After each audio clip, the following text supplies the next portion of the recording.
Nous allons donc passer à cette table ronde qui s'intitule « Agrivoltaïsme, une filière contrariée mais pleine de possibles ». Alors, on l'a vu en introduction, hein, l'agrivoltaïsme en France se déploie. On a même compris en vous écoutant, Christian Duprat, que c'était un peu le sens de l'histoire quand on défocus un peu sur la France et qu'on regarde à l'international. Donc, tant mieux. On se situe bien à un carrefour des possibles, comme l'a rappelé Daniel Nour. La loi APER a précisé le cadre réglementaire applicable à l'agrivoltaïsme, mais c'est vrai que le passage à l'échelle de cette jeune filière est encore entravé par des blocages dans l'instruction des projets, la diffusion peut-être trop lente des résultats obtenus, alors que la dynamique est là. On a bien entendu ça aussi tout à l'heure. Donc c'est vrai que les réalisations variées témoignent sur le terrain des bénéfices croisés, en particulier agronomiques. Hein. Christian Duprat avait tout à l'heure des slides assez éloquents en ce sens. On va discuter de tout ça. On va parler, se mettre aussi au niveau des chefs d'entreprise agricole. Elle a parlé de la transition énergétique et de développement local. C'est pour ça que j'ai le plaisir. Alors, je vais m'installer sur mon fauteuil et je vais les appeler tous un par un. Et on a le temps est un petit peu réduit. Alors, je vais essayer d'accélérer. Nous allons donc explorer ensemble les freins, mais aussi les potentiels de l'agrivoltaïsme avec les intervenants que j'appelle sur scène avec moi. Honneur aux femmes. Hermine Durand. Hermine Durand, sous-directrice du système électrique et des énergies renouvelables à la Direction générale de l'énergie et du climat. Merci de l'applaudir, Hermine. Rejoignez-moi. Bienvenue à cette première table ronde de la matinée. Gabriel Dufour, responsable énergie et durabilité des systèmes. On l'applaudit au sein du think tank agricole Agridé, le think tank des chefs d'entreprise agricoles. Bienvenue Gabriel. Maintenant, Jean-Yves Heurtin, agriculteur, qui nous rejoint, qui est aussi président de la Chambre d'agriculture du Calvados, membre du bureau des chambres d'agriculture de France et où il est référent énergie. Bienvenue Jean-Yves sur cette table ronde. Michel André, que je mentionnais tout à l'heure, arboriculteur bio, qui nous vient du Cavaillon. Petit rayon de soleil aujourd'hui. Bienvenue Michel, prenez place. Et enfin, maître Florian Ferjou, avocat associé du cabinet Gossement et qui est aussi administrateur d'Enerplan. Bienvenue maître. Ça y est, le panel est complet. On a tous été très attentifs au discours d'introduction, aux présentations, à la keynote qui a précédé cette table ronde. On a envie peut-être de commencer avec vous, Florian.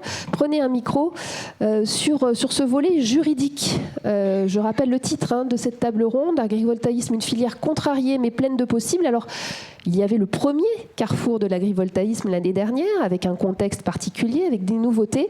Où est-ce qu'on en est au niveau juridique, cher Florian Ferjou, un an plus tard ?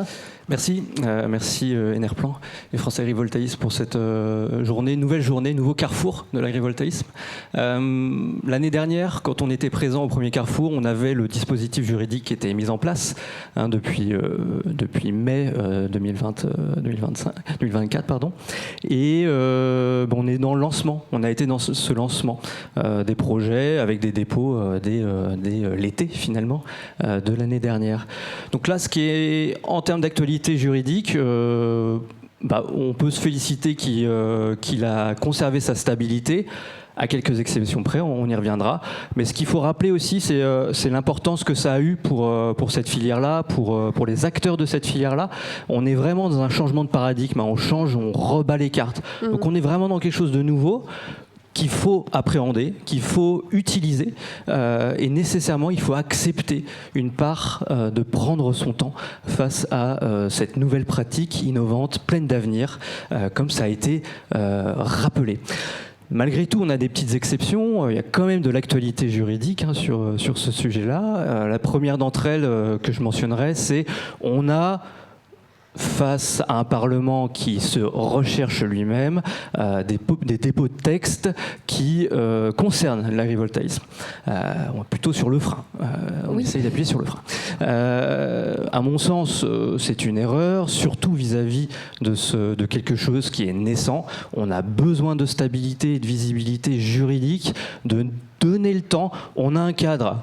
On a mis du temps à l'obtenir, ce cadre. Il y a eu beaucoup de discussions. Est-il parfait? Je ne le pense pas. Mais est-ce que ça en fait quelque chose qui doit être déjà modifié? Je ne le pense pas non plus. Laissons le temps des projets de se développer. On verra les limites que ça aura dans un second temps. Et je pense et je l'espère, qu'il y aura une stabilité juridique sur ces différentes conditions sur quelques années, le temps au moins d'avoir des premiers projets. Malgré tout, deux petites exceptions sur les textes qu'on aimerait avoir. D'une, c'est une feuille de route énergétique, hein, évidemment. Ça, c'est ce qu'on attendrait, ce qu'on espérerait pour donner encore plus de lisibilité. Et la deuxième, voilà, on en parlait l'année dernière, c'est sur le rapport entre l'agriculteur-éleveur et l'énergéticien énergie renouvelable. Ce lien juridique, lien contractuel. Il y avait eu des annonces de l'État sur la manière de le fixer. Ça se fait, mais on pourrait avoir amélioré les choses d'un point de vue juridique. Mais à mon sens, le reste, laissons faire. Il y a des imperfections, mais on peut y voir les choses un peu plus claires après. Autre actualité, mais ce n'est pas juridique en tant que tel, c'est l'instruction ministérielle qui a été publiée en février 2025. Donc une instruction qui vient éclairer surtout l'État sur la manière d'instruire les dossiers. Qui dit nouveau cadre, nouvelles conditions que je rappelle, ce qu'il faut toujours avoir en tête, c'est que quand il a fait cette démarche-là, l'État, finalement, l'État, surtout dans les années 2000-2010, il avait un peu un scepticisme à voir les projets agricoles sur nos zones agricoles, surtout si ce n'était pas prévu par le PLU. Là, il y a un peu un changement de paradigme, c'est-à-dire que l'État, il encadre, mais aussi il donne la possibilité. C'est aussi ce qui explique qu'il y a eu beaucoup de projets déposés. Il y a un signal fort de l'État de dire on encadre, oui, mais au final, on donne quand même cette possibilité-là. Qui dit nouveau cadre, nombreuses conditions juridiques et techniques nouvelles, besoin de clarifier certains points et besoin d'harmoniser puisque les instructions se font au niveau des préfectures. Donc l'instruction ministérielle était quelque chose de très attendu et qui apporte de nombreux éclairages sur certains points. On peut en mentionner quelques-uns. Ah oui, par exemple, oui, volontiers. On a beaucoup. Alors, ça rappelle le rôle central de cette coactivité, deux acteurs, le développeur énergie renouvelable et l'agriculteur, très important. On a des notions qui ont été éclairées, comme la parcelle agricole, c'est un dénominateur très important sur le taux d'occupation, la zone témoin, on ne savait pas trop comment faire. On voyait que les éléments étaient importés du ministère de l'Agriculture sur la PAC, et finalement on a appréhendé ça. Donc on a la notion de parcelle agricole qui a été définie, il y en a d'autres, mais c'est une illustration. On a comment traiter les projets en loi littorale, loi montagne. Voilà, l'instruction elle apporte des choses, des réponses claires. Et elle apporte aussi un point qui m'intéresse en particulier, c'est ce nouveau rôle central des CDPENAF. J'allais y venir. Forcément, rôle central, avis conforme. Très important, moment très important dans l'instruction des dossiers. Et c'est vrai que l'instruction, elle apporte aussi un peu ce que je disais aussi l'année dernière, c'est ce besoin, il y a une nouvelle responsabilité des CDPENAF. On n'est plus dans un avis simple où on s'exprime par opportunité, on s'exprime aussi sur l'avenir d'un projet, on s'exprime un peu plus en légalité. Et c'est vrai que l'instruction, elle a cette finesse, je trouve, de rappeler que les CDPENAF ont ce nouveau rôle-là et doivent instruire et regarder les dossiers par rapport aussi au nouveau cadre légal qui est en place. Et c'est un cadre national qui doit aussi être harmonisé. On sait qu'il y a eu la démarche des chartes et c'est logique puisque avant il n'y avait rien. Donc forcément on essaie de combler un vide. Mais désormais avec ce cadre général qui a été fait, qui est extrêmement précis d'un point de vue juridique et technique, on a moins ce besoin-là. Les chartes ont toujours leur utilité pour le dialogue, pour aussi les engagements qu'on peut avoir d'un porteur de projet sur un territoire. Mais d'un point de vue juridique, elles ont certaines limites. Et c'est ce que dit l'instruction. L'instruction nous dit, attention les CDPENAF, si vous allez sur une charte qui est plus rigoureuse que le cadre national, les préfectures peuvent ne pas suivre votre avis conforme. Ça, c'est un appel à la responsabilité. C'est que vous avez un rôle central, mesurez-le, jouez-le avec tout le sérieux dont on a besoin dans les instructions et dont l'État a besoin. Mais c'est vrai que si ça déborde un peu, eh bien, l'instruction vient rappeler que l'État est en mesure de ne pas prendre en compte cet avis conforme. C'est aussi un rappel qui me semble assez important. Ça a été dit, il y a des départements, ça se passe très bien. On a des exemples, je suis avocat, donc je vois plus les exemples ponctuels et non les exemples massifs. Mais on a des éléments où, voilà. Mais il faut rappeler que l'instruction rappelle que la préfecture, elle a ce rôle-là aussi d'arbitrer la conformité, la légalité des avis conformes de la CDPENAF, et c'est rappelé par l'instruction. On est de nouveau aussi dans l'idée d'une harmonisation du droit à l'échelle nationale. C'est pas évident, mais on n'est pas là aussi pour créer du droit juridique départemental. C'est aussi ça ce que vient nous dire l'instruction. C'est votre message, et Hermine Durand vous écoute avec attention. Elle réagira effectivement sur ce guide d'instruction. Pour terminer, Maître Ferjou, sur votre première intervention, l'enjeu des PLU aussi, les plans locaux d'urbanisme, que vous pouvez nous dire quelques mots. C'est un enjeu qui monte un peu. On est sur l'enjeu pour moi du dialogue sur les territoires entre les porteurs de projets énergie renouvelable, porteurs de projets agricoles et l'acceptabilité locale avec les collectivités. Aucun développeur, enfin en tout cas ceux que je connais, ne vont sur les territoires sans l'aval des collectivités. À mon sens, il faut laisser part à ce dialogue-là. Ce qui se passe aujourd'hui, mais j'aurais quelques réponses d'où ça vient en tout cas, c'est qu'on a des PLU qui viennent bloquer des projets agrivoltaïques aujourd'hui, de différentes manières. Alors soit c'est un peu brutal, c'est une interdiction sèche, soit c'est un peu plus fin vis-à-vis de ça. Les PLU, c'est un outil d'aménagement, c'est de l'urbanisme. Il y a des possibilités de réguler un aménagement sur un territoire. Mais on peut pas, il faut que ce soit proportionné vis-à-vis de ça. Et c'est vrai qu'on voit des PLU qui finalement ne laisse pas la place au dialogue avec les porteurs de projets, et on a quelque chose d'un peu plus radical qui vient un peu frontalement venir bloquer les projets. Je reviens à deux éléments. Je pense que ce n'est pas nécessaire aujourd'hui, en tout cas, sauf circonstances très locales justifiées. Pourquoi ? Parce qu'on a un cadre national qui est extrêmement protecteur. Je le répète souvent, c'était beaucoup plus facile d'aller en zone agricole avant qu'aujourd'hui avec la loi APR. Et pourtant, on a plus de dossiers, mais c'est normal parce que l'État a donné un signal. Donc faites confiance aux garde-fous de la loi. Il n'est pas nécessaire de la craindre. Il y aura une régulation qui va se faire. Même s'il y a beaucoup de projets, l'État est là pour réguler, et le droit, que ce soit juridiquement ou techniquement, le fera nécessairement parce que les conditions, elles sont pas faciles à réunir. Donc ça, c'est la première chose. La deuxième chose, je pense que c'est aussi symptomatique de l'avant. C'était symptomatique de l'avant parce qu'avant il n'y avait pas de cadre et nécessairement c'est la montée des chartes, c'est la montée des PLU où on veut réguler soi-même. Mais c'est vrai qu'aujourd'hui, plutôt que de réguler de cette manière-là l'agrivoltaïsme, on a des garanties pour que l'activité agricole soit maintenue. Donc normalement, il y a zéro impact sur l'activité agricole des terrains qui sont en zone A d'un PLU. Eh bien, laissez la place à la discussion, aux échanges lors de l'instruction des dossiers, plutôt que de régler les choses dans le PLU, parce que c'est effectivement un phénomène qu'on voit de plus en plus, ces blocages des projets à l'intérieur des PLU. Merci beaucoup pour ces éclairages. Vous me l'avez dit, vous voulez rassurer. C'est des propos plutôt rassurants, Maître Ferjou. Après, le cadre, il est là.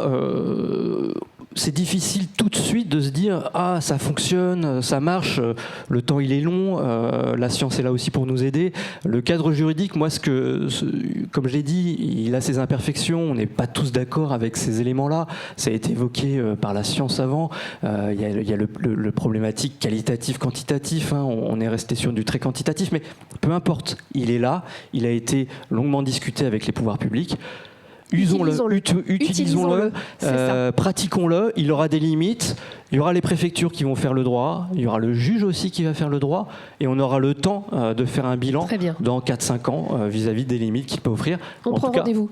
On a de la stabilité nécessaire à avoir, et en tout cas un cadre à utiliser. Parfait, le message est très clair, merci beaucoup. Et puis vous pourrez tout à l'heure, Florian Ferjou, réintervenir aux propos que vous entendez. Et naturellement, je me tourne vers vous, Hermine Durand, vous êtes donc sous-directrice du système, prenez un micro, du système électrique et des énergies renouvelables à à la DGEC. Vous jouez un rôle central dans la structuration réglementaire et technique du secteur. On vous a bien identifié, d'ailleurs, les acteurs vous situent bien. Alors, j'avais envie de vous poser aussi la même question qu'à Florian Ferjou, un petit bilan, puisque vous étiez à la première édition de cet événement l'année dernière. Un bilan un an après, un état des lieux. Peut-être nous reparler aussi de ce guide d'instruction. Merci. Oui. Merci beaucoup, bonjour à tous et toutes. Je suis ravie d'être parmi vous. Merci à Enerplan et France Agrivoltaïsme pour l'organisation de cette journée. Je suis effectivement ravie de pouvoir faire un petit point d'avancement un an après. Alors, Maître Ferjou a parfaitement rappelé le cadre à la fois législatif, réglementaire et même infra-réglementaire avec cette instruction interministérielle que nous avions publiée le 18 février 2025. Aujourd'hui, nous travaillons sur encore un autre niveau de document qui serait une foire aux questions. Vous avez certainement en tête la foire aux questions qu'on avait mise en ligne sur le photovoltaïque au sol sur espace agricole, mais nous sommes bien aussi en train de préparer une foire aux questions sur l'agrivoltaïsme, donc qui viendra apporter encore des réponses aux questions qui se posent. Mais merci d'avoir rappelé qu'il ne vaut mieux pas trop toucher au cadre législatif pour l'instant et que l'État est là pour encadrer, contrôler et puis tirer le retour d'expérience. Donc je confirme que nous sommes vraiment dans cette dynamique. Nous avons aussi évidemment suivi de près tout ce qui concerne l'instruction des dossiers par les services de l'État. Donc nous avons aujourd'hui, alors j'ai quelques chiffres sur les demandes de permis. Ils sont attendus ces chiffres. Donc comme vous le savez, il faut bien distinguer les projets agrivoltaïques pré-loi APER des projets agrivoltaïques post-loi APER. Donc à ce stade, nous avons dans les demandes en cours d'instruction donc 280 demandes agrivoltaïques post-APER, 314 demandes pré-APER et le reste ce sont donc les projets au sol. La majorité de ces demandes est encore en cours d'instruction. Alors on n'est pas tout à fait en mesure de conclure sur les taux de rejet spécifiques à l'agrivoltaïsme ou les motifs, mais pour l'instant rien ne laisse à penser que c'est différent du reste des projets photovoltaïques. Donc évidemment on va continuer de le suivre. Et concernant les CDP-NAF, donc j'ai écouté avec attention ce qui a été dit. J'ai moi-même participé à une CDP-NAF pour voir un peu comment ça se passait. Et c'est vrai que ce sont des instances très intéressantes et qui permettent de voir aussi les clés de réussite des projets. Enfin, j'ai en tête, il y avait un projet agrivoltaïque qui s'est présenté avec les maires du coin. Ils sont venus ensemble présenter leur projet avec le développeur qui présente son projet, le maire qui présente toutes les actions de concertation qu'il a faites. Et dans la mesure où ce projet cochait les cases réglementaires, il n'y a vraiment eu aucune difficulté pour avoir un avis favorable de la CDP-NAF à l'unanimité. Enfin, c'était assez inspirant de voir que... C'était dans quelle région ? C'était où ? C'était au Mans. Voilà. D'accord. Et donc c'est vrai que j'en profite aussi pour insister sur l'exemplarité des projets, sur toute la concertation qui est nécessaire, en plus de la conformité stricte au droit. J'en profite aussi pour rappeler à l'ensemble des services de l'État que les CDP-NAF doivent strictement respecter le cadre réglementaire et comme cela a été dit, c'est important que ces avis soient solides juridiquement et pour cela il faut toujours se référer aux critères du décret et de l'arrêté. Mais ça, je pense qu'ils l'ont bien en tête.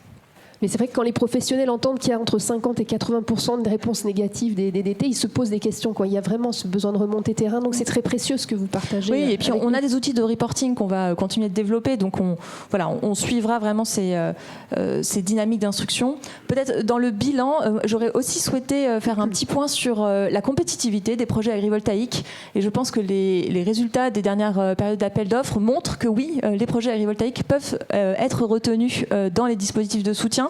Donc, comme vous le savez, aujourd'hui, les projets agri-PV, ils peuvent postuler à nos appels d'offres au sol ou sur bâtiment, selon leurs caractéristiques. Et donc, pour la 8e période de l'appel d'offres PV sol, nous avons eu 24 projets agrivoltaïques. Alors, pré-APER, bien sûr, mais ça n'empêche, pour une puissance de 230 MW crête qui ont été désignés lauréats. Et pour la 11e période de l'appel d'offres bâtiment, nous avons 15 projets agrivoltaïques pré-APER qui ont été retenus lauréats pour une puissance d'environ 60 MW crête. Donc les projets agrivoltaïques sont là, ils sont compétitifs et bien entendu nous travaillons aussi au niveau de l'État sur l'accompagnement des projets post-APER. On va essayer de mettre à jour nos cahier des charges pour qu'ils puissent parfaitement correspondre à ces projets en s'appuyant le plus possible sur la réglementation, donc en essayant d'alléger les obligations qui figurent dans les cahiers des charges, puisque désormais le décret et l'arrêté fixent le cadre. Et vous travaillez aussi avec votre expert technique, l'ADEME. Est-ce que vous pouvez nous dire quelques mots peut-être sur cette collaboration ? Oui, tout à fait. Donc nous avons un gros travail qui a été engagé par l'ADEME sur le recensement des projets sur le territoire français, et on devrait être en mesure prochainement de lancer officiellement l'Observatoire de l'agrivoltaïsme qui a été prévu par la loi. Donc affaire à suivre. Le président d'Enerplan accueille cette annonce. Et voilà, c'est effectivement prochainement. Mais comment d'ailleurs vous réagissez n'est pas une annonce, on est d'accord. Comment vous réagissez à cette proposition de la profession qui voudrait lancer son observatoire ? Alors, je crois qu'il y a beaucoup d'observatoires différents, un peu partout, mais je pense que de façon générale, réunir les informations, fiabiliser les informations et les partager, ça ne peut être que vertueux. Donc effectivement, j'accueille avec grand intérêt la proposition qui a été faite, je crois plutôt sur le volet coût du photovoltaïque, mais on est à disposition bien sûr pour voir comment articuler ça avec les outils existants, y compris les plateformes de l'État. Peut-être même qu'un jour, on aura un observatoire du partage de la valeur, je ne sais pas. On peut décliner à l'infini cette proposition. Merci beaucoup, Hermine Durand. Est-ce que, je pense qu'on a fait le tour, mais vous pouvez tout à fait réagir à ce qui va se dire. On peut vous interpeller, puis il y aura une séance de questions de la salle. Maintenant, je me tourne vers Jean Yvertin, agriculteur, président de la Chambre d'agriculture du Calvados, aussi membre du bureau des chambres d'agriculture France. Vous êtes référent énergie, je vous l'ai dit. Vous avez écouté avec attention ce qui s'est dit, Jean Yvertin. On a envie de vous écouter, peut-être avec votre double casquette nationale et régionale sur... restons dans le sujet. Agrivoltaïsme, une filière contrariée, mais pleine de possibles. Et en préparant la conférence, on a même joué sur le mot une filière contrariée et contrariante aussi, peut-être. Contrariante pour qui ? On vous écoute. Jean Yvertin. Bien, bonjour à toutes et à tous. Merci pour l'invitation. Et c'est vrai que c'est toujours intéressant de pouvoir échanger et de confronter les points de vue. Et voilà, confronter, il faut le prendre dans le sens positif. Bien sûr contrariante parce que dans un premier abord, étant aussi élu de territoire, et contrairement à ce qui a été dit tout à l'heure, les approches ne sont pas toujours dans la construction et sont parfois dans l'imposition au territoire d'un certain nombre de choses. Et donc obligatoirement, on a toute cette vigilance, alors en tant qu'élu, mais principalement aujourd'hui en tant qu'agriculteur et représentant de la profession agricole, pour que l'agrivoltaïsme reste bien une opportunité, qu'elle bénéficie au plus grand nombre d'agriculteurs et que ça ne soit pas un opportunisme pour le pourcent d'agriculteurs, et encore je suis gentil, qui pourraient avoir la chance d'être sous la goulotte, pour prendre une image très agricole. Juste peut-être pour réagir et pourquoi ça peut des fois contrarier, mais je le répète, d'un point de vue agricole, ça peut être un opportunisme si c'est bien construit, on n'a pas d'ambiguïté là-dessus. Une chance pour le monde agricole, vous me l'avez dit. Voilà, mais il ne faut pas que ça soit une chance pour très peu en individuel et que ça ne bénéficie pas justement à la profession agricole au sens large. Juste pour revenir sur la particularité et l'effet de la loi, et effectivement j'entends une loi qui se doit d'être appliquée sur l'ensemble des territoires. Cela étant dit, vous aurez bien remarqué, et ça a été quand je suis arrivé un petit peu en cours, et je m'en excuse d'être arrivé en retard, mais il y avait une présentation qui était très intéressante avec des impacts divers et variés, et ça n'aura échappé à personne non plus que ce qui a été présenté tout à l'heure, ces différentes installations étaient plutôt sur la partie sud de la France. Et donc, obligatoirement, ça n'aura échappé à personne que la luminosité et l'ensoleillement est très diverse sur notre territoire, et que, tout comme l'impôt foncier s'applique à tout propriétaire de foncier en France, il ne s'applique pas de la même façon quand vous êtes dans le fin fond du Vercors que quand vous êtes en plein milieu de région parisienne. Et là aussi, moi, en tant qu'agriculteur et en tant que représentant de la profession, je pense que l'agrivoltaïsme, pour qu'il soit une chance et qu'il soit bien accepté sur tous les territoires, il faut qu'il s'adapte aux particularités territoriales, aux particularités de luminosité, aux particularités de l'élevage ou des productions qu'on a sur nos exploitations, parce que moi je vais même plus loin, je pense que ça peut être aussi une chance sur certains territoires avec des productions, quand je dis végétales, mais productions végétales de vente, et notamment dans les territoires, dans les zones intermédiaires, on pourrait les appeler, enfin je pense qu'Olivier pourrait tout à fait me compléter là-dessus, mais qu'il faut que ça soit fait justement en bonne intelligence, et moi j'ai particulièrement été intéressé tout à l'heure dans la présentation, et notamment quand on parle de quantité, mais qu'on parle aussi de qualité, quand on analyse aussi l'effet que ça peut avoir sur la protéine, sur l'aspect azote, mais qu'on peut retrouver aussi dans les productions végétales, dans l'aspect de dilution, comme ça a été dit tout à l'heure, dans les protéines en production de blé.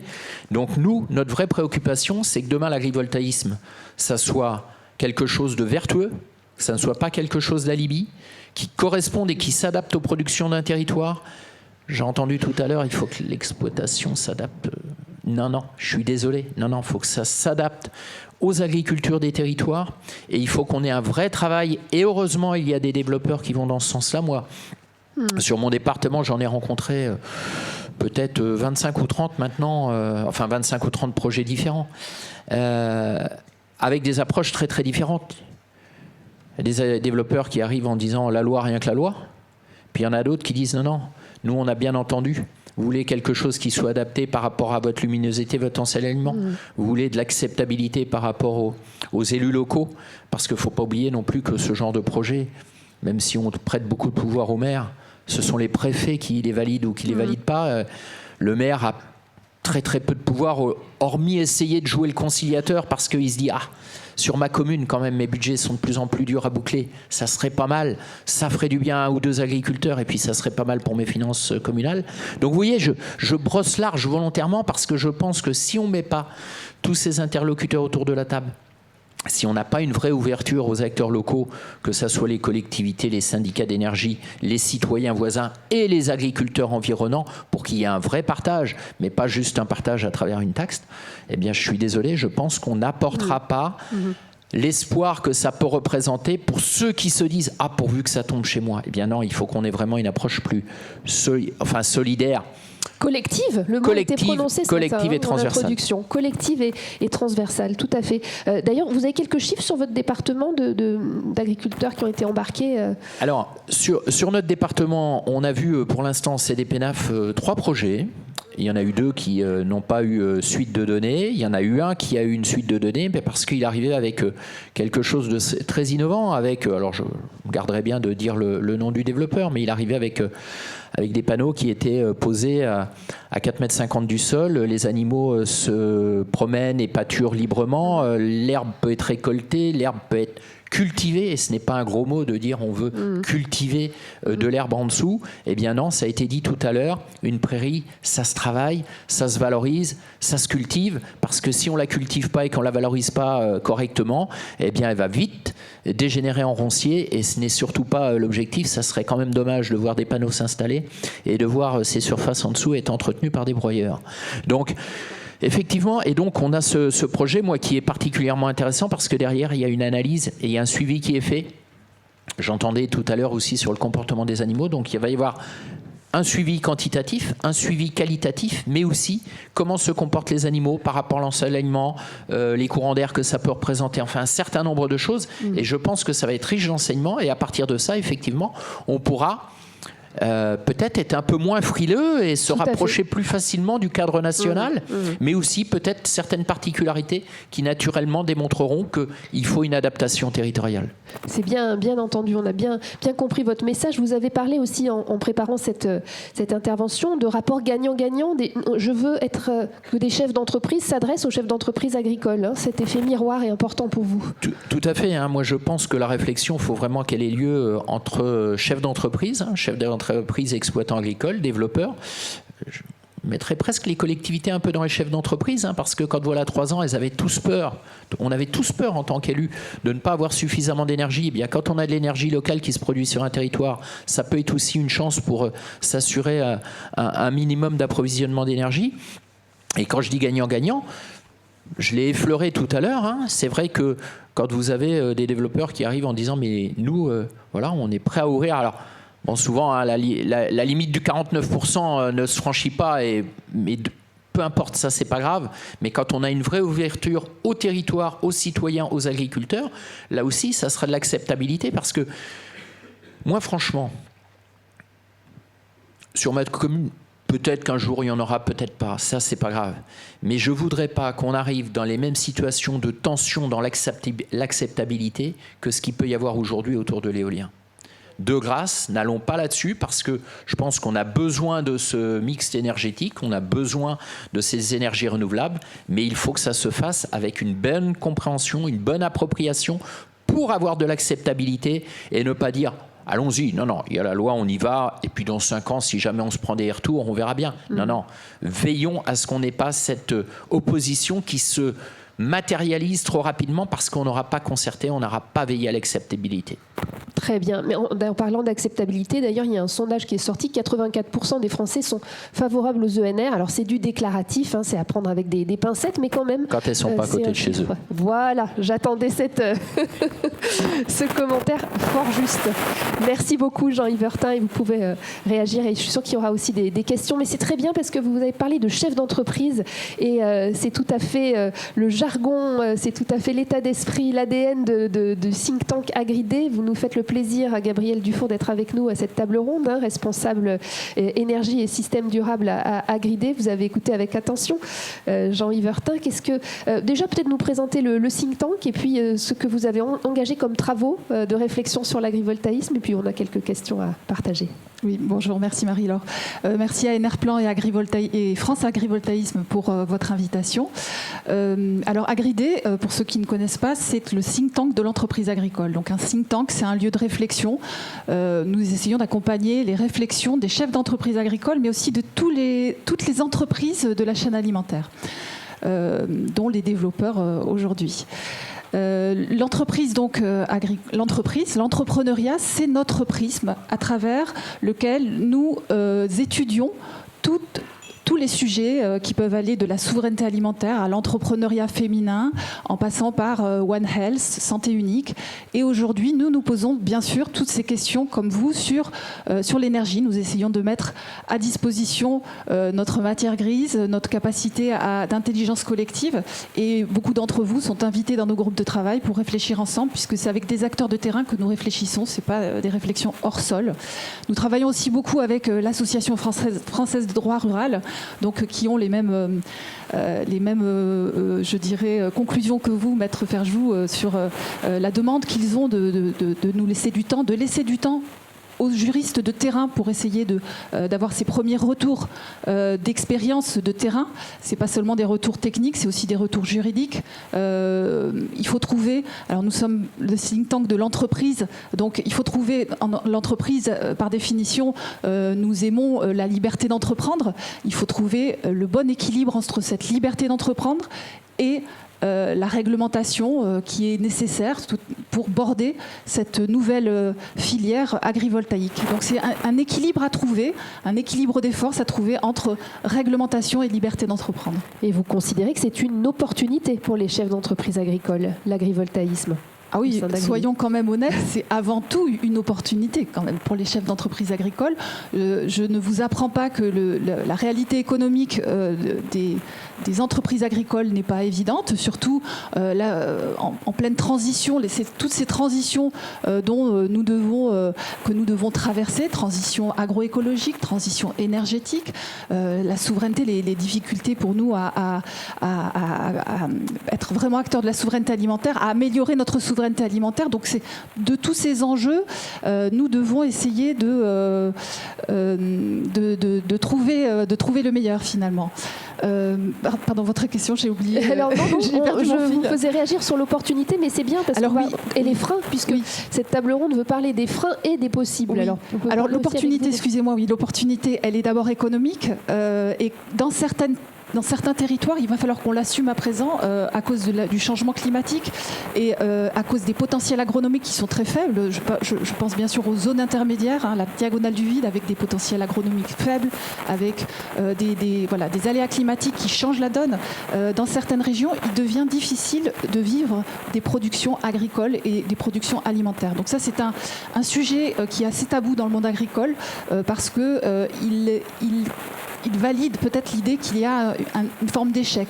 Or, c'est pas un échec, c'est que le monde change, le climat change, les façons de produire. Donc aujourd'hui, la production d'électricité, c'est un nouveau possible, c'est une nouvelle opportunité économique, c'est un nouveau levier de développement des entreprises agricoles dans ces zones très complexes dans laquelle les agriculteurs et les agricultrices ont du mal à vivre. Donc l'énergie avant tout comme un levier d'économie, un levier de transition écologique. On le verra également. tout à l'heure avec Michel André. Tout à fait. Donc au contraire, et nous étudions ces opportunités sous le prisme de l'entreprise agricole. Quelles sont ces opportunités?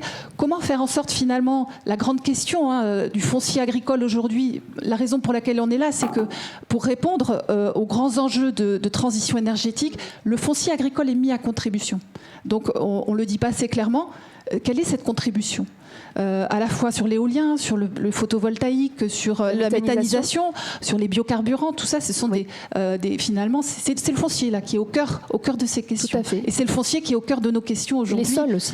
Et les sols, exactement. Donc, comment la première question, la question centrale que nous posons, c'est comment ce foncier, on peut le mettre à contribution des transitions, tout en gardant cette liberté qui est chère pour nous de l'entrepreneur agricole, qui doit être libre de son destin, qui doit être libre de ses décisions.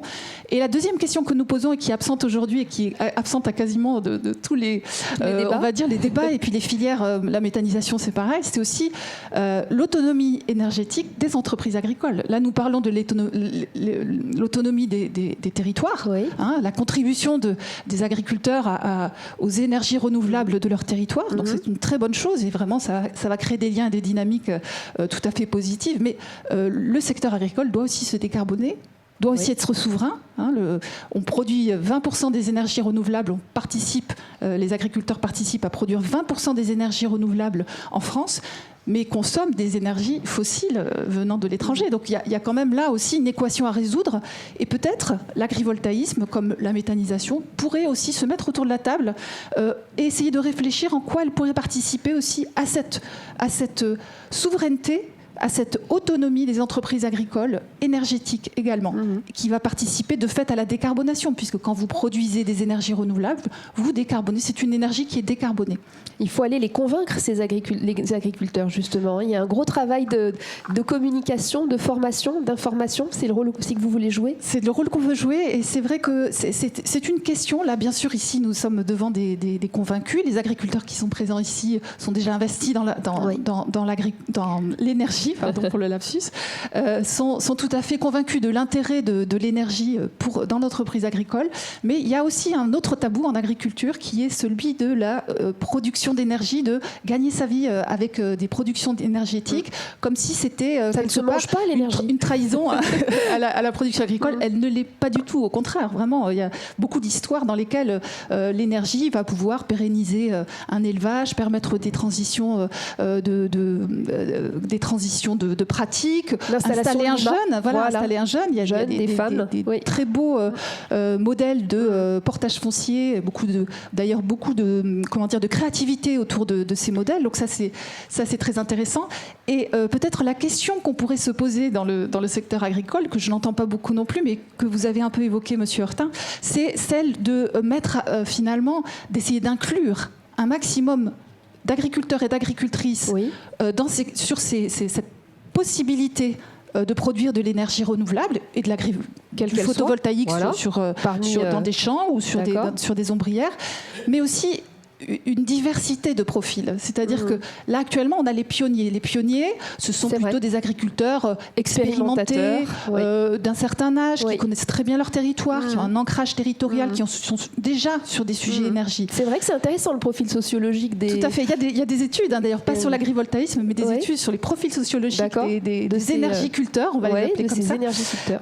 Mais c'est intéressant aussi de mettre cet outil finalement à la portée de profils qui n'ont pas l'habitude et qui ont besoin d'un soutien économique, et je pense notamment aux femmes, puisque j'ai fait au sein d'Agridé une note sur l'entrepreneuriat féminin. Donc les femmes, une étude de la MSA d'il y a 2 ans montre que 37% des femmes sont intéressées par les énergies renouvelables.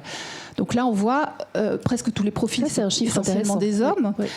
Donc les femmes se mettent souvent à distance de ces questions parce qu'elles se sentent moins technophiles, elles sont moins acculturées à ces questions-là. Or, ce serait intéressant de voir comment l'agrivoltaïsme pourrait finalement soutenir aussi l'installation ou la pérennisation d'entreprises agricoles tenues par des femmes, tenues par des jeunes. Comment l'agrivoltaïsme pourrait permettre l'installation. Donc là, c'est un autre projet, et c'est un peu le sujet de l'état d'esprit dont je parlais dans mon édito sur l'agrivoltaïsme. Finalement, quel état d'esprit on veut donner à cette filière? Je pense que l'inclusion est très importante, et le partage quelque part le soutien aux transitions agroécologiques aussi. Ça, c'est peut-être un sujet qui sera abordé aujourd'hui, je ne sais pas, sur comment finalement l'énergie, on a plusieurs transitions à faire. Ce serait dommage de faire une transition énergétique un peu décorrélée des transitions agroécologiques, ça n'aurait aucun sens. Si dans 10 ans il faut refaire une réunion pour essayer de voir comment on va pouvoir rééquilibrer ces 2 notions. Non, là aujourd'hui, quelque part, la question c'est comment l'agrivoltaïsme, pour moi, comment l'agrivoltaïsme peut être levier des transitions agroécologiques. On retient tout ça. Et du développement économique, évidemment. Et de l'inclusion. Voilà les grandes questions économiques, sociales et environnementales, finalement. Comment l'agrivoltaïsme peut être levier pour ces 3 piliers. Il y a des initiatives qui vous inspirent, Gabrielle Dufour, vous pensez à quoi? Ah oui, il y a beaucoup de créativité, je trouve, chez les développeurs. Alors il y a des développeurs il y a ici un Marinko, par exemple, qui parle d'électrons régénératifs. Donc ça, c'est l'électron qui va permettre de changer les pratiques. Vous avez aussi un beau projet, c'est porté par GLHD, c'est Terre Arbou, qui permet à un collectif d'agriculteurs de changer ses pratiques. Mais la liste n'est pas exhaustive. Il y en a énormément, il y en a beaucoup qui sont d'ailleurs ici.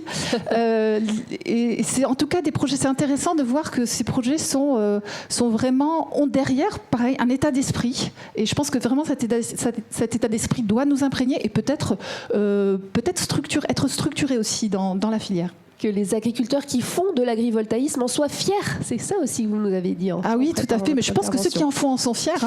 Ils sont peu nombreux, et peut-être que produire de l'énergie, on doit lever des freins aussi quelque part culturels auprès d'un certain nombre d'agricultrices et d'agriculteurs pour leur permettre de voir dans l'énergie, la production d'énergie, une opportunité. Pour ne pas tuer la filière dans l'œuf. Exactement. Bon, merci pour ces messages très concrets et très, très positifs. Je vois que finalement, on a quand même du temps, donc vous pourrez développer vos propos aussi quand je reviendrai vers vous. Alors, on termine ce premier tour de table avec Michel André, arboriculteur bio à Cavaillon, dans le Vaucluse. Vous transmettez actuellement votre exploitation agricole familiale à votre fille et à votre gendre, hein, Michel.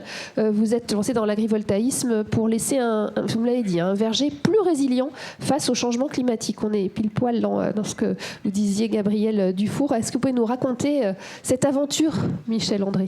Oui, donc bonjour à tous. Merci. Donc, premièrement, notre premier intérêt, il était agronomique, parce qu'on a en agriculture biologique, on a beaucoup de problèmes pour lutter contre les maladies fongiques, avec peu de produits, essentiellement le soufre et le cuivre. Et surtout qu'on parle de plus en plus d'interdire le cuivre. Donc nous, on a vu dans cette installation photovoltaïque l'avantage de réduire la pluviométrie sur le végétal, et donc de pouvoir lutter plus efficacement contre les maladies fongiques ou bactériennes. Alors notre première installation qui a 2 ans, nos arbres ont 2 ans dessous, et notre premier résultat, ça a été de voir que la maladie bactérienne de la bactériose ne s'est pas développée sous l'installation photovoltaïque. Nous avons eu aucune perte d'arbres, alors que sur le verger témoin, il y a eu plusieurs mortalités. Donc c'était un premier résultat. Puis Il y a d'autres avantages comme le palissage qui est réalisé sur la structure, qui nous a fait faire des économies. Bien entendu, l'ombrage qui va être maîtrisé et qui va pouvoir, au moment des cueillettes, retarder un peu les récoltes. Ça va bien nous aider, surtout quand on a des canicules, comme on a vécu il y a quelques années. On a eu un 42 degrés où on était obligé de s'arrêter de travailler à 11 heures, tellement il faisait chaud. Et bien entendu, les fruits étaient déshydratés suite à ces grosses canicules. Donc on va pouvoir éviter, en ombrant, d'avoir des pointes de température aussi fortes. On a aussi un effet, bien entendu, sur l'évapotranspiration. Et puis sur les gelées printanières, avec un petit gain sur la température minimale. Voilà tous les avantages qui nous ont intéressés. Vous faites des poires et des abricots, c'est ça? Donc notre premier verger, c'est un verger d'abricotier qui a 2 ans. Et on va planter cet hiver un verger de poirier. D'accord, Ouais. d'accord. Et si on revient un petit peu en arrière, vous nous parlez déjà des effets que vous constatez. Comment vous avez, quel a été le déclic en fait, et comment vous avez approché les professionnels? C'est intéressant aussi d'avoir votre parcours, de connaître ce parcours. Donc il y a 4-5 ans, il y a eu une présentation d'une petite installation qui était faite dans un centre d'essai donc, à laquelle j'ai participé, et donc j'ai de suite été intéressé. Par la solution qui Voilà. était présentée par le professionnel. c'est ça. D'accord. Et donc on a lancé le projet suite à ça, en pensant à tous les bienfaits qu'on pouvait avoir. Bon, maintenant on espère que l'ombrage qui va être procuré ne va pas avoir des effets négatifs. On a pensé surtout aux effets positifs.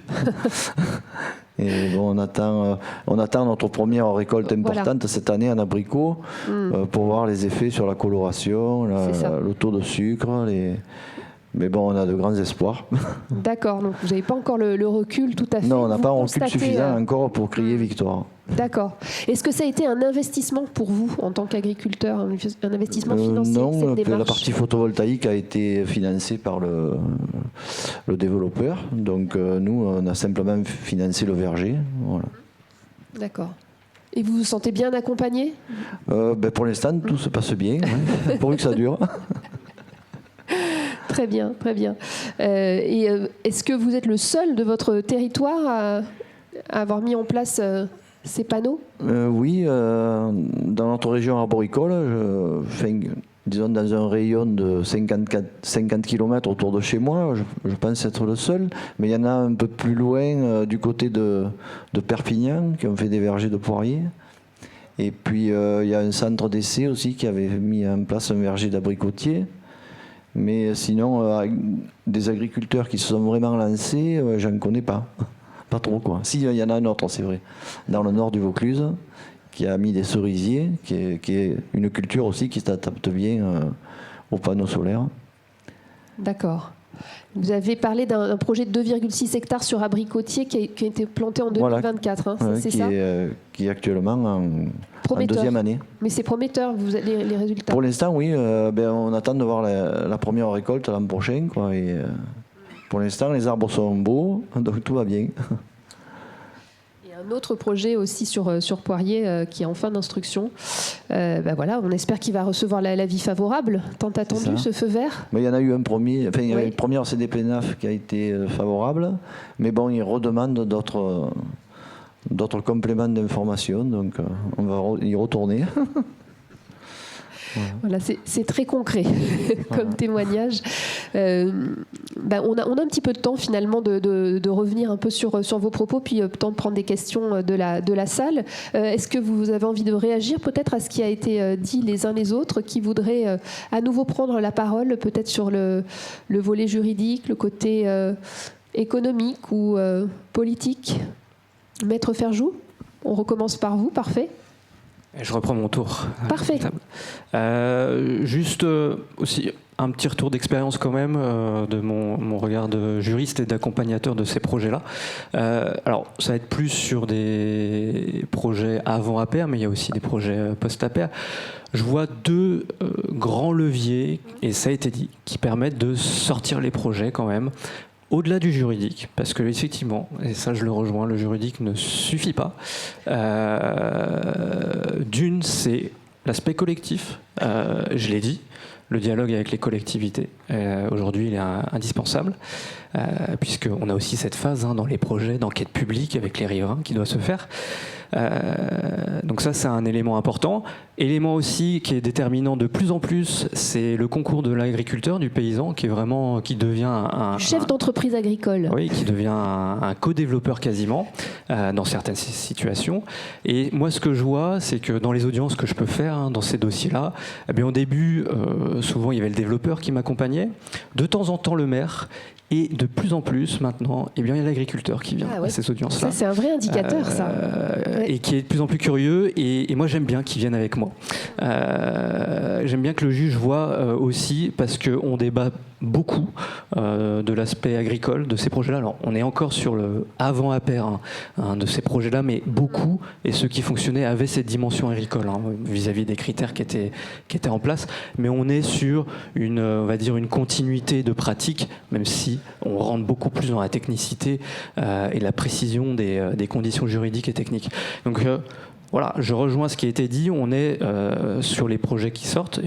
Évidemment, il y a le droit, mais il y a aussi ce qui peut être fait localement vis-à-vis de tous ces acteurs-là. Et le deuxième élément qui font que les projets sortent aussi, c'est au-delà de cette réunion d'intérêts et de tous ces acteurs-là, c'est aussi finalement les circonstances des terrains qu'on choisit. Parce qu'on ne va pas sur n'importe quel terrain. Et le dispositif de l'agrivoltaïsme, et la science aussi nous le dit, c'est qu'on ne va pas sur des terrains où l'activité agricole fonctionne. On va sur des terrains qui ont une qualité agronomique plutôt médiocre ou qui font face à des aléas climatiques qui font qu'il y a des impacts majeurs sur les récoltes ou sur l'élevage. Donc il y a aussi cet élément-là, c'est que tous les terrains ne sont pas adaptés, ce sont aussi les circonstances qui font que, et ces circonstances on les retrouve dans les dossiers très souvent. Ça peut être une terre agricole qui est inexploitée depuis plusieurs années, et finalement on va réintroduire avec le projet photovoltaïque et agricole, une activité agricole sur un terrain qu'il n'y avait pas. Donc là, c'est les circonstances. On va essayer de protéger vis-à-vis des intempéries. Alors évidemment, on n'est pas soumis aux mêmes aléas climatiques qu'on soit au nord ou au sud de la France, mais on peut aussi avoir des enjeux de qualité agronomique médiocre dans certains milieux du centre de la France ou dans le nord aussi. Et on peut avoir un apport qui peut être fait vis-à-vis de cela. Ça aussi, c'est un élément que je trouve important à évoluer. Et le dernier élément, pour après céder la parole, c'est que les conditions qui ont été fixées, elles permettent un petit peu d'individualiser malgré tout. Typiquement sur le rendement, sur le 90%, on a des indicateurs, zone témoin et indicateurs au niveau du département, ce qui permet un petit peu, même si je rejoins, on est beaucoup plus face à des bénéfices vis-à-vis des changements climatiques dans le sud que dans le nord, mais de nouveau, les circonstances vont aussi avec les acteurs flécher les projets sur certains terrains plutôt que d'autres, et c'est surtout ces circonstances-là qui viennent flécher là. Voilà. Très, très intéressant cet aspect agrivoltaïsme et résilience aussi, c'est un mot qui n'a pas été prononcé, mais on est dans la résilience agricole. Je voyais que vous preniez des notes, Jean-Yves Heurtin. Vous avez envie de commenter quelques instants comme ça à chaud? Je vous sentais... Non, juste quelques éléments, mais globalement par rapport aux différentes interventions qui me retraversaient l'esprit, et notamment sur la production d'énergie et l'interrogation que ça peut générer dans l'esprit des agriculteurs, des paysans, des chefs d'entreprise, peu importe comment on les appelle, ce qui compte c'est que chacun s'y retrouve. Oui, effectivement, mais peut-être parce qu'à un moment, on les a fait un peu culpabiliser sur la production d'énergie, alors que c'est une erreur, parce que si on remonte quelques décennies en arrière, si on remonte entre les deux guerres, il y avait 15-20% de ce qui était produit pour l'exploitation qui servait derrière à faire de l'énergie. Il fallait bien alimenter les chevaux. Donc... Bon, alors voilà, ça a un peu changé. Maintenant, on le transforme en liquide et puis on le met dans un réservoir. Voilà, mais les principes sont les mêmes. Mais les principes sont les mêmes parce qu'il fallait bien de l'énergie pour travailler le sol, pour faire un certain nombre de choses. Donc, il y a un moment aussi où il faut déculpabiliser et dire des choses simples, quoi. Parce qu'il y a un moment, la réalité, elle est comme ça. Et puis peut-être aussi la crainte un peu, et moi pour l'avoir vécu, parce que j'ai quelques panneaux sur mes bâtiments agricoles, et en fait il y a aussi un environnement qui fait peur des fois aux agriculteurs, où certains apporteurs de la bonne parole disent vous savez, technologie qui n'est pas complètement sûre, prenez pas trop de risques, on va assumer le risque, n'y allez pas, on va le faire pour vous. Je pense que c'est à nous aussi de dire aux agriculteurs, non, bien sûr, comme dans toute entreprise au sens large, il y a un risque à demain être producteur d'énergie, il y a un risque à demain à produire une nouvelle culture sur son exploitation, c'est pareil. Mais il faut le travailler, il faut être partie prenante, parce que nous sommes des acteurs du foncier, et donc il faut être partie prenante pour demain répondre à un certain nombre de besoins. Alors on parle de l'énergie, mais on peut aussi parler demain de différents biomatériaux, on peut parler de plein de choses où l'agriculture a sa contribution à apporter. Et sur l'énergie, c'est pareil. Et moi, je le dis souvent aux agriculteurs, et des fois je vois des projets, je dis c'est quand même dommage. Soyez un peu partie prenante. Alors forcément, quand on voit les sommes que ça représente d'investissement, c'est bien que c'est pas un agriculteur tout seul qui va porter un projet de 20 mégas, quoi. Enfin, ok. Mais cela étant dit, soyons partie prenante. C'est vrai pour ça. C'est vrai pour aussi ceux qui mettent des panneaux sur certains de leurs bâtiments et qui le font pas eux-mêmes. Moi, c'est un message plus large au sens développement et participation aux énergies renouvelables. Mais il faut qu'on soit acteur. Et on le disait tout à l'heure, voilà. Faut pas que les contrariétés qu'il y a sur cette filière-là fassent que ça vienne empêcher le développement nécessaire qui peut apporter un plus pour notre société, mais aussi pour notre profession. Voilà ce que je voulais dire un peu en complément. Et puis juste un petit mot par rapport à ce qui était dit, effectivement, les retours à certains endroits où il y a eu de la déprise, il n'y a pas photo. Et effectivement, moi en tant que représentant, président de chambre nationale, je dois aussi porter autant les opportunités que ça peut représenter pour tout le Sud, et on le voit bien, quand il y a des trop fortes températures, les brûlures qu'il peut y avoir sur les fruitiers, sur un certain nombre de cultures, mais aussi l'appréhension qu'il peut y avoir, et qui à certains endroits est fondée parce qu'on voit des choses plus négatives, mais d'autres endroits positifs dans le nord de la France, où on doit vraiment avoir quelque chose d'adapté au territoire. Et c'est pas une opposition du monde agricole, c'est une adaptation. Très bien. Merci pour ces mots. Gabrielle Dufaux, vous aviez envie de réagir aux propos de Jean-Yves Heurtin. Oui, je vais rebondir sur ce que vous avez dit, effectivement, sur la participation des agriculteurs et des agricultrices aux outils de production d'énergie. Il y a un véhicule qui peut être le collectif aussi. On n'en a pas trop parlé, les coopératives, les projets de coopératives.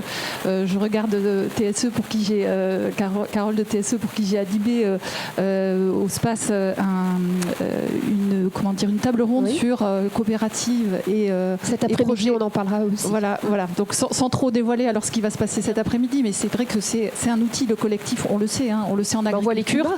Peut-être que demain la coopérative énergétique va soit peut-être pas se substituer, mais soit fusionner avec la coopérative, ou soit peut-être exister en tant que telle.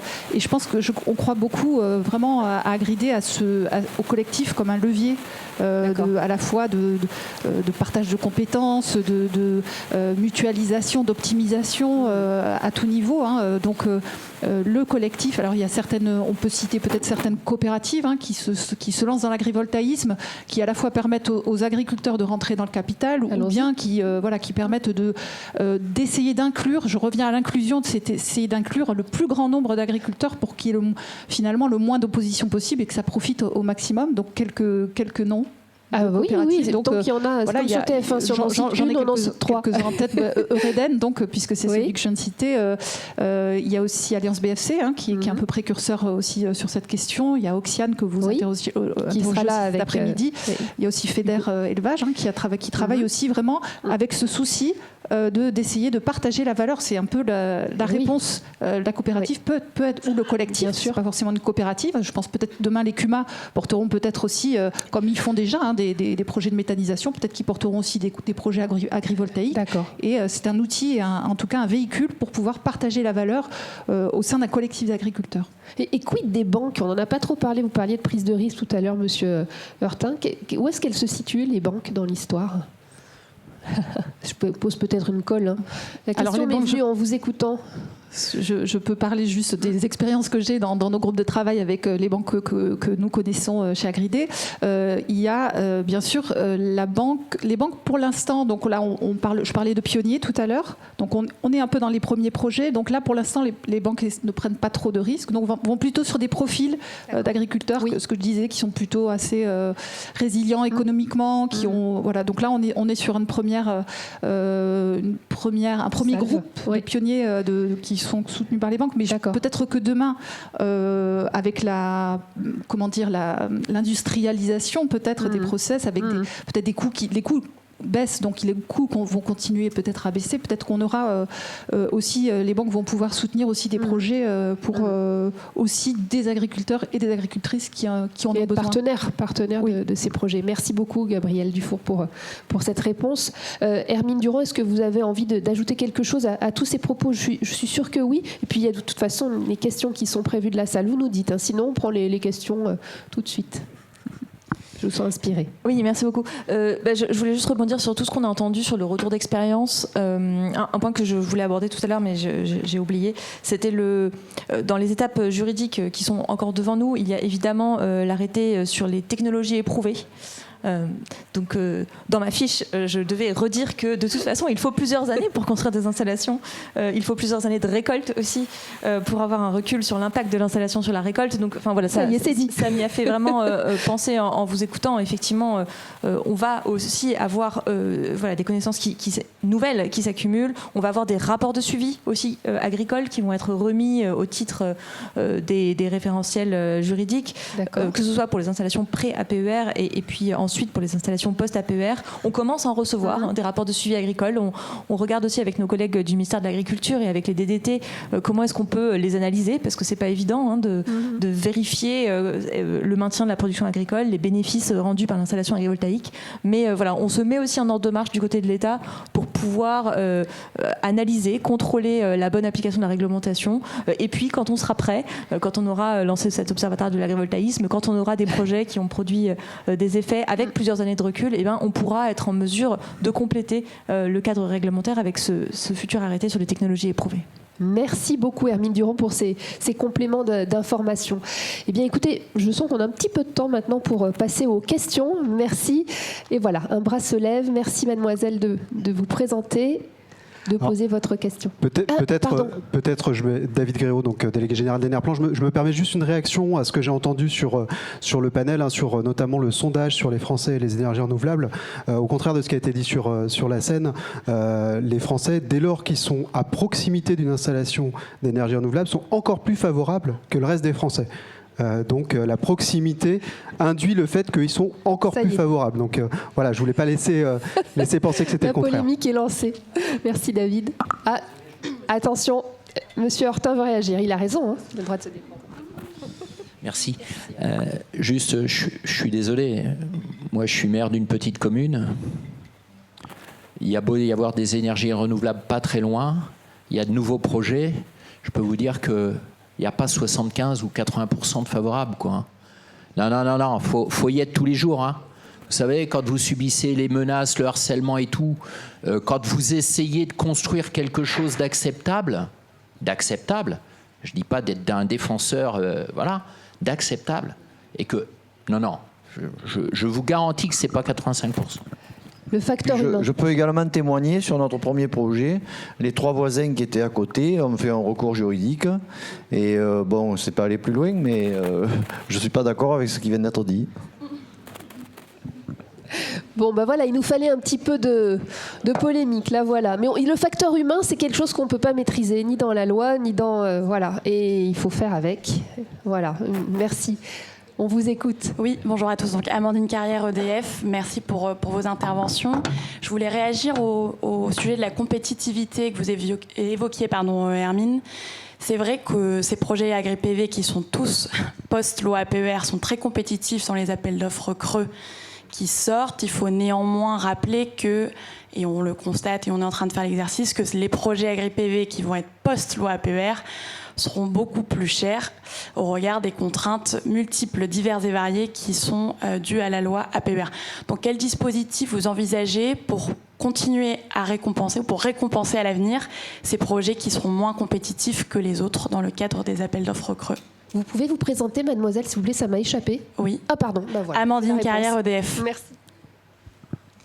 Oui, merci. Donc effectivement, c'est pour ça que tout à l'heure sur les dispositifs de soutien, je disais que voilà, pour les pré APER, on voit les projets sortir, et pour les post APER, on travaille sur les évolutions nécessaires dans les cahiers des charges. Alors que ce soit du point de vue strictement des conditions, des clauses, etc., mais aussi évidemment du point de vue des modalités de soutien et des prix plafonds. Question courte, réponse courte. Un bras qui se lève, 2 bras. Oula, ça y est. David va travailler avec le micro. Merci. Oui, Jean-Claude Ponce, Association des maires ruraux de France. J'ai été étonné parce qu'on n'a pas du tout parlé de l'autoconsommation collective. Et je trouve que c'est un outil qui est quand même extrêmement important par rapport à l'acceptabilité dont il a été beaucoup question. Je vois à mon village, je suis en train de travailler avec une boulangerie qui a 11 salariés, avec une entreprise qui fait des jus de fruits, etc. Et ils sont très intéressés pour avoir une stabilité dans les prix, puisqu'ils ont tous connu la crise énergétique. Voilà, une stabilité aussi au niveau de la fourniture. Donc la commune, avec les installations que nous avons et que nous allons mettre en place, nous avons quand même aujourd'hui une capacité de production qui est intéressante. Et je trouve que cet ACC n'est pas suffisamment mis en avant. Et je crois même que ça n'a jamais été prononcé depuis ce matin dans les différentes tables rondes. Voilà, je voulais savoir ce que vos intervenants en pensaient. Eh bien, excellente question, et mea culpa, parce qu'on en a parlé en préparant la conférence, n'est-ce pas, Gabriel Dufour? Le mot a été prononcé en préparant et je ne vous ai pas relancé là-dessus. Donc, merci beaucoup pour votre question, monsieur. Je commencerai par répondre succinctement et puis je laisserai Maître Ferjou parler de la partie plus réglementaire sans doute. Oui, vous avez tout à fait raison. C'est des modèles très intéressants. Alors le modèle d'autoconsommation collective, quelque part, c'est une production et c'est une vente en circuit court qui peut être locale ou à distance. Mais en tout cas, c'est un groupement finalement de producteurs d'énergie qui va pouvoir vendre sous des contrats de gré à gré et qui permettent de maîtriser ses coûts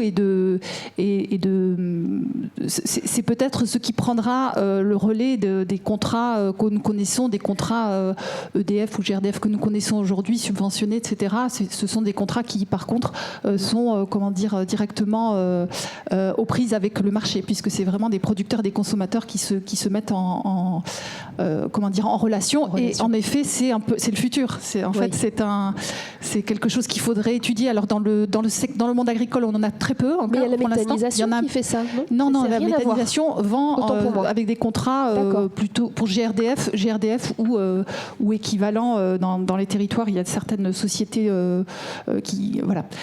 Je laisse peut-être Maître Ferjou rajouter... Autoconsommation locale. Oui, merci pour la question. Sujet au demeurant très important pour Enerplan.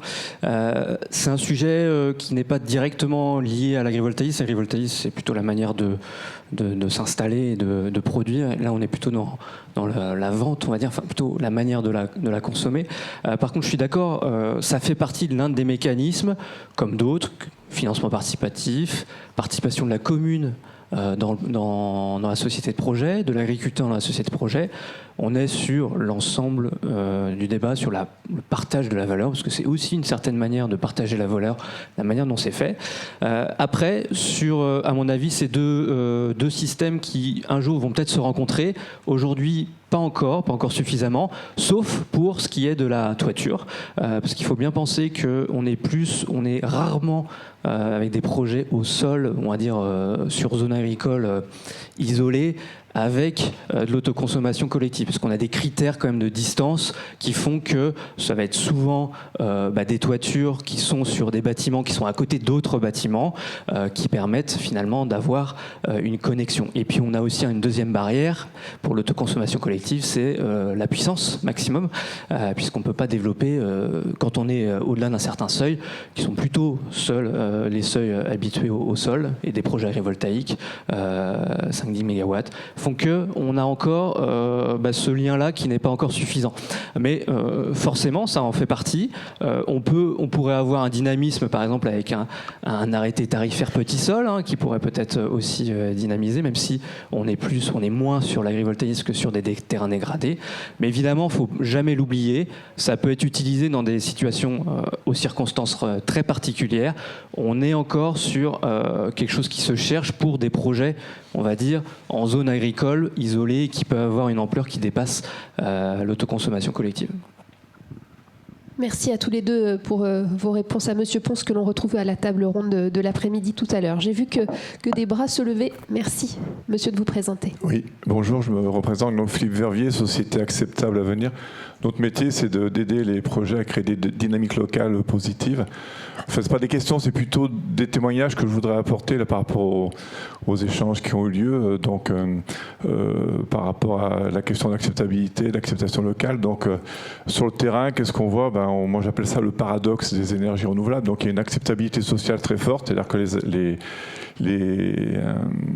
les sondages montrent que quand on pose des questions aux citoyens qui sont un peu, que j'appellerais hors sol, même s'ils habitent sur des territoires, on voit bien qu'il y a une forte acceptabilité. Quand on descend sur les territoires, on va plutôt parler d'acceptation locale, et là, ça devient beaucoup, beaucoup plus compliqué. Et j'étais intéressé par le dernier sondage qui montre que oui, en effet, les gens qui sont interrogés proches de systèmes existants ont une acceptation qui augmente. Donc on est bien dans quelque chose, une dynamique qui est en train de se créer. Mais le quotidien sur le territoire, c'est que quand il y a un projet qui veut émerger, attention, quoi. C'est vrai qu'on ne peut pas se contenter uniquement de déclarations d'intérêt que les gens donnent quand ils sont interrogés par téléphone. Le deuxième témoignage que je voudrais apporter, c'est par rapport à ce qu'a dit M. Ferjou sur la complémentarité entre le cadre réglementaire et le dialogue territorial. J'ai eu l'occasion, il y a une petite année, d'être invité par la région Occitanie pour parler de l'éolien, parce que sans le jeu de mots, l'éolien en Occitanie manque un peu de souffle. Donc il m'avait demandé de venir sur l'acceptabilité. Et je l'ai un peu titillé, le directeur adjoint d'Adréal Occitanie, en disant, sur le terrain, j'entends quand même que la complexité de la réglementation freine les projets. Alors le DREAL a réfléchi, puis il m'a dit, en fait, c'est pas la complexité de la réglementation, c'est plutôt l'interprétation qu'on en fait. Au moins, comme ça avait le mérite d'être clair. Et il a ajouté, il m'a dit, mais quand on s'aperçoit que quand un dialogue territorial est de qualité, pour nous, c'est beaucoup, beaucoup plus facile d'instruire un projet. Donc ça veut bien dire qu'on est dans des zones où il y a un cadre réglementaire auquel tout le monde se réfère, et bien sûr les services de l'État plus que tous les autres, mais qu'on voit bien qu'un dialogue territorial de qualité permet peut-être, dans certains cas, de regarder la réglementation avec peut-être plus de souplesse que dans d'autres cas, si jamais on a le feu sur le territoire. Merci beaucoup pour vos deux retours d'expérience. Merci, je vois un bras levé. Bonjour, je m'appelle Benjamin Motillon, je viens du 86. Alors j'ai un petit commentaire à faire à Maître Ferjou et Monsieur Hortin. J'apprécie beaucoup que vous parliez de paysans. Moi je suis agriculteur, mais je me sens paysan. Pépé était paysan, papa l'était aussi. Le témoignage dont je voudrais vous faire part, c'est que donc je suis agriculteur, paysan, et je suis enseignant également dans un lycée agricole. Alors j'enseigne l'agronomie, j'ai des élèves de seconde, première, terminale, BTS, première année, deuxième année. Depuis une dizaine d'années, j'ai à peu près un tiers, voire la moitié, qui ne sont pas originaires du monde agricole. Et ils me posent souvent la même question, ils me disent « Monsieur Motillon, on n'a pas d'argent, mais on voudrait être agriculteur, on voudrait être paysan, comment on va faire ?» Je n'ai pas la réponse. Alors du coup, il y a 5 ans, j'ai été contacté par Neoen parce que je les connaissais déjà. Et moi, le projet photovoltaïque, voilà comment je l'ai ressenti. J'ai tout de suite pensé au partage de richesses, il faut le dire, puisque le développeur nous apporte des royalties, on va dire, sur le territoire, et pour les communes, mais aussi pour les privés.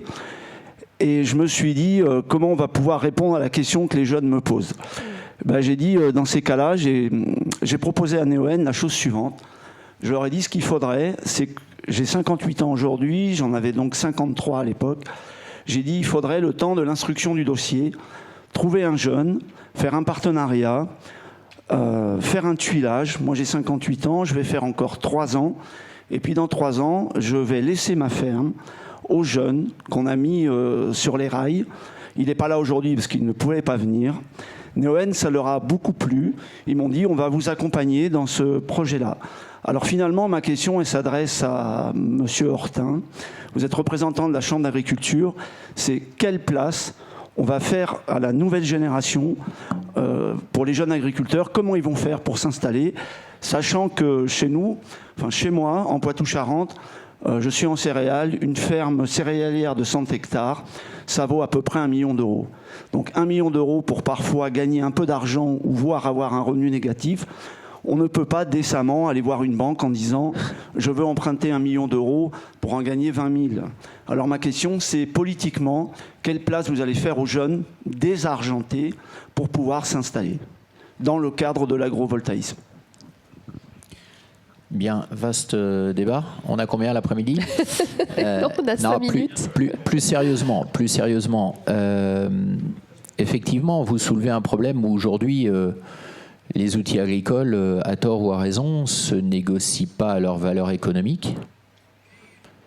Ils se négocient à une valeur patrimoniale, avec... moi, c'est pas un jugement de valeur, hein, voilà, où ça se fait, hormis vraiment dans les cas extrêmes, mais dans une totale liberté entre acheteurs et vendeurs. Parce que, effectivement, hormis, je dis, quelques cas exceptionnels où il y a des interventions d'organismes que tout le monde connaît, enfin peut-être pas tout le monde, mais au moins le monde agricole, que sont les SAFER, on ne va pas rentrer sur ce débat-là, mais on est dans un pays où voilà, il y a une offre, il y a une demande, et aujourd'hui, effectivement, cette question-là, moi, j'ai pas de réponse, parce que quand vous avez des outils qui se négocient bien au-delà de la valeur économique, bah, il n'y a pas de solution miracle. Vous évoquiez votre exemple. Votre exemple, il est parfait, sauf que si on le transpose sur les possibilités liées à l'agrivoltaïsme demain, comme on l'a dit à un moment, et enfin ça a été dit dans une présentation, ça sauvera pas l'agriculture parce que, alors là aussi, tant mieux ou tant pis, je ne sais pas, ça représente des surfaces modestes et on pourra faire quelques dossiers d'installation éventuellement, mais ça sera,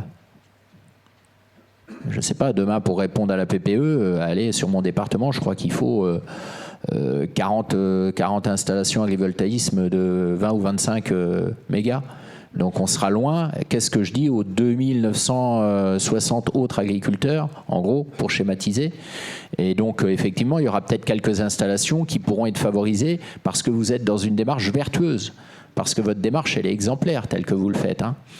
Les personnes que je rencontre, il n'y en a pas beaucoup qui ont cette démarche-là, hein. Il y en a 15% peut-être à peu près des agriculteurs concernés qui ont cette démarche-là. Donc je suis désolé, mais je ne vais pas vous amener de réponse parce que j'en ai pas, parce qu'effectivement aujourd'hui, contrairement à la grande majorité des entreprises, je dirais, qui se négocient d'homme à homme, je ne parle pas des grosses entreprises, mais des entreprises qui se négocient d'homme à homme, elles se négocient sur une valeur économique. Monde agricole, non, parce que on est sur un vase clos, le foncier ne se fabrique pas, le foncier est un vase clos, il y a un aspect capitalistique, sentimental derrière. Donc c'est un constat que je partage, mais je ne saurais pas vous rendre de réponse, hein. Je suis désolé, je n'ai pas plus que ça. Ah, Gabriel, complétez juste... Excusez-moi, et après on prend la question. Oui, juste donner l'exemple, il y a aussi des énergéticiens, enfin des développeurs qui réfléchissent sur des solutions de portage foncier pour installer des jeunes. Mais ça pose évidemment des nouvelles questions, c'est-à-dire est-ce qu'on accepte de voir l'énergéticien au cœur du foncier agricole. Donc là, c'est vraiment des nouvelles questions qui sont posées. Encore un nouvel acteur qui s'ajoute aux autres. Exactement. Ouais. Donc on a, il y a Enoé, je crois que je les ai vus ce matin, et Photosol aussi, qui réfléchissent un peu sur ces modèles-là. Mais en effet, c'est très complexe de cette point de vue, je veux dire d'un point de vue philosophique, hein, accepter de laisser le développeur au centre du acteur du foncier. Oui. Oui. On aura cet après-midi à la table ronde François Vanier qui nous parlera d'installation, qui est éleveur en Haute-Vienne aussi. Donc on va aussi en reparler cet après-midi. Une question, une dernière question, peut-être ? Oui, bonjour. Bonjour. Jérôme Rétif, donc je suis agriculteur céréalier dans le Loir-et-Cher. Je conduis un projet avec la société Neoen en cours d'instruction. Et en fait, j'avais une remarque d'ordre général plutôt à formuler. Je trouve dommage que l'argument de la possibilité de diversification n'a pas été abordée lors de cette table ronde, parce que c'est quelque chose d'assez important de pouvoir, en tant qu'agriculteur, avoir l'opportunité de créer autre chose que de l'atelier déjà existant sur l'exploitation. C'est très important, car malheureusement, les résultats économiques des exploitations ne peuvent pas toujours permettre de créer autre chose sur l'exploitation. Donc c'était important. Et j'avais une question aussi pour Monsieur Hortin. Par rapport, excusez-moi, vous êtes voilà, exactement.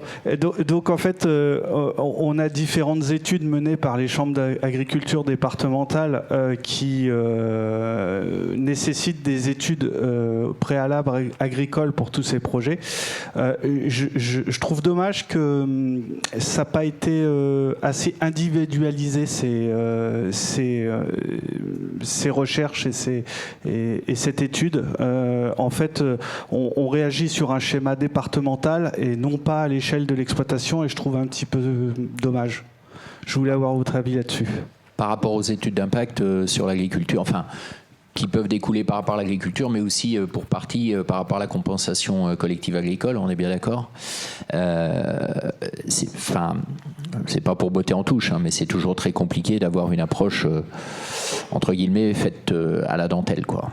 Donc obligatoirement, c'est vrai qu'il y a des modèles. Alors on essaye de les faire aller par petites régions naturelles. Enfin, en tout cas, c'est ce qu'on essaye nous de pratiquer en Normandie. Je suis désolé, je reviens sur un plus concret. On essaye d'être le plus précis possible par rapport à ça. Je veux bien entendre que sur certains cas, peut-être que ça ne va pas assez finement pour pouvoir analyser et calibrer entre guillemets le préjudice pile poil par rapport à l'exploitation, hein, ça effectivement. Après, je pense que, enfin bon, faut voir dans cet accompagnement, mais bon, je pense aussi qu'il faut amener les éléments, et que si les choses peuvent s'étayer, il y a peut-être, hein, je vais être prudent, hein, je parle sur un territoire qui n'est pas le mien, donc je vais faire attention, qui peuvent peut-être, dans certaines circonstances, être prises en compte. Peut-être réagir aussi par rapport à votre aspect de diversification, la dimension de votre projet, si ce n'est pas indiscret. 60 hectares. D'accord, c'est pas vous qui le portez? Non, du tout. Donc voilà, moi j'ai pas la capacité. Je me doute. Non, mais c'est pour ça que je posais la question. Mais hormis ce projet solaire, c'est la diversification d'une autre production qui peut être envisagée dans ces projets-là, et qui est très important, qui laisse pas non plus la possibilité aux agriculteurs aujourd'hui de créer un atelier d'élevage au vin, de poulet, de autres, parce que manque de moyens. Et aujourd'hui, en s'assurant d'un partenariat avec des énergéticiens, ça permet de créer une autre activité sur une exploitation. J'ai juste un petit bémol, et excusez-moi, j'ai l'habitude de parler un peu trop franchement. À la base, une activité de diversification, elle doit générer un profit acceptable, adapté par rapport à l'enjeu qui est pris en termes de production. Si demain on prend l'opportunité, pour employer un mot positif, de l'agrivoltaïsme pour mettre une filière en dessous, qui au final, la filière ne dégage pas un revenu digne de ce nom pour le temps consacré, j'ai un petit souci. Je suis désolé, c'est un petit peu corrosif mon propos, mais moi je vois bien l'activité agrivoltaïsme ou photovoltaïque sur toiture comme une diversification. Lorsque l'agriculteur est partie prenante, ça génère, il investit quelque chose, ça c'est une diversification, pour moi. Après, sur la filière ovine, Là, je vais descendre encore plus bas. Dans mon département, je vois les producteurs disparaître les uns après les autres. Et j'en vois aussi qui arrivent pour me voir et qui me disent ah non, mais c'est une filière pleine d'avenir, c'est pour ça qu'il faut qu'on fasse l'agrivoltaïsme. Je suis un petit peu embêté. Sur mon territoire, j'ai un producteur au vin, par exemple, qui est venu. Et lui, ça fait 20 ans qu'il est producteur. Ses parents ont été pendant 25 ans producteurs. Et il me dit je voudrais développer. Je dis bah, ça a du sens. Vous êtes quelqu'un d'impliqué et tout. Puis j'en ai d'autres qui ont abandonné la filière, voilà, 5, 10 ou 15 ou 20 ans, et qui viennent en disant non, mais c'est la filière de demain. J'ai un peu de mal, quoi. Enfin, voilà. Bon, si c'est votre point de vue, hein, on comprend cette idée d'opportunisme peut-être qui peut parfois arriver, mais j'avais envie justement sur la diversification, Gabriel Dufour, parce que c'est aussi un mot qu'on a prononcé, merci Monsieur Hortin, qu'on a prononcé ensemble en préparant votre intervention. Qu'est-ce que vous pouvez nous dire dessus, puis on terminera sur ces mots. Oui, ça recoupe un peu les interventions des deux chercheurs de l'INRAE qui ont présenté Monsieur Duprat et Madame Picon sur effectivement les nouvelles variétés tolérantes à l'ombrage, que ce soit des cultures ou que ce soit peut-être demain des races peut-être d'ovins ou de bovins. C'est intéressant de voir voilà, des nouvelles productions. On entend parler voilà, de kiwi rouge, on entend parler de vanille, voilà, des nouvelles de vanille, de poivre, de fruits rouges, là où il n'y en avait plus. Voilà. La liste est Après, longue, bien sûr, se pose la question toujours. Se pose la question, bien sûr, toujours de comment dire, du débouché économique. Peut-être que l'agrivoltaïsme, alors en multipliant peut-être sur un même territoire des productions similaires, pourrait recréer des filières. Mais la question filière va se poser très vite pour savoir si ces productions peuvent être viables économiquement et si elles ont un débouché. Et si, mais une nouvelle production, me semble-t-il, des nouvelles productions, c'est toujours une bonne nouvelle, c'est toujours de la variété, c'est toujours beaucoup de combinatoires aussi qui est bien. Tout à fait. Aussi, tout à fait. Merci beaucoup. Hermine Durand, c'est vous qui aurez le dernier mot. Vous l'avez demandé.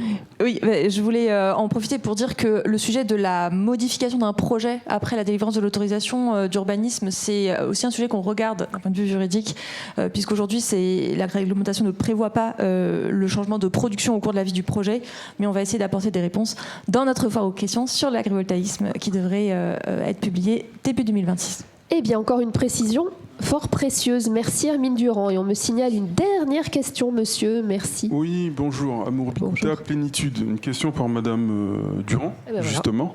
Le développement de l'agrivoltaïsme, pour moi, rime aussi avec le développement du réseau de raccordement, de distribution. Quelles sont les perspectives, puisque on a tendance à observer que les territoires les plus isolés sont aussi les moins bien desservis. Donc comment ces questions-là sont regardées? Quelles sont les perspectives que vous pourriez donner par rapport à ce sujet? Merci. Excellente question. Merci, monsieur.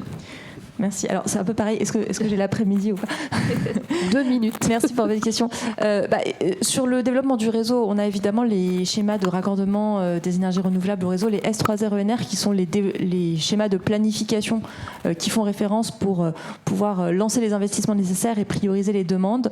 Il se trouve qu'on a aussi quelques zones qui sont aujourd'hui saturées, y compris par rapport au S3RENR qui est en vigueur. Donc, on est en train de regarder avec Enedis comment faire pour desserrer peut-être à moyen terme les contraintes dans ces zones, mais ça risque de passer forcément par la révision des S3RENR. Voilà. Et sinon, voilà, on a aussi quelques travaux réglementaires en cours, y compris dans les zones non interconnectées. Parce que les territoires ne sont pas tous égaux. L'ADEME a étudié 5 régions, je crois, dans son observatoire. Il y a notamment la Réunion aussi qui fait partie de ces territoires qui sont observés. Et il y a effectivement des inégalités et des choses à combler. Merci beaucoup. Merci beaucoup pour... écoutez, ça y est, on peut dire qu'on a terminé cette première table ronde. On peut applaudir très chaleureusement nos intervenants, nos 5 intervenants. Merci beaucoup, mesdames et messieurs. Merci à vous qui avez posé des questions. Eh bien, il est maintenant l'heure de passer à la pause déjeuner tant attendue et j'aurai le grand plaisir de vous retrouver à 14h ici précisément pour la keynote de l'après-midi réalisée par Cédric Philibert, expert énergie et climat. À tout à l'heure. Bon appétit.